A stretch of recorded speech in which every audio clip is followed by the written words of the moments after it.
Okay guys, hari itu Wan Cina cerita rim 15 yang paling mahal di kedai Wan Cina. Hari ini kita cerita tayar yang paling mahal di kedai Wan Cina, iaitu Yokohama AD09 guys. Sebelum Wan Cina cerita pasal AD09 ni, Wan Cina nak juga cakap dengan korang.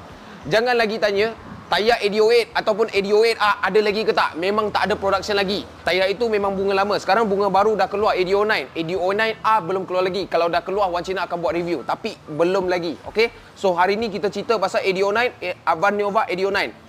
Saiz yang depan Wan Cina ini adalah 195, 55, 15 yang banyak orang cari lah, okay? So sampai 18 dia pun ada, okay?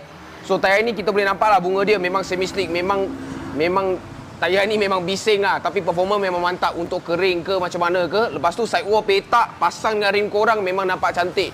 Korang yang nak main petak-petak tu pakai tayar ni memang cun lah.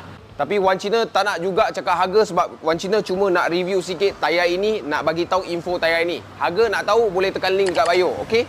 So kita boleh tengok tayar ini memang buatan Jepun guys. Okey, kita cerita pasal track wear, traction dan juga temperature. Track wear dia adalah 200, traction AA dan juga temperature dia A.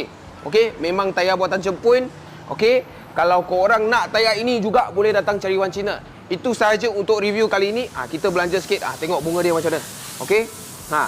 So kalau korang suka video kali ni, tolong like, share dan komen dekat bawah apa yang korang nak tengok seterusnya.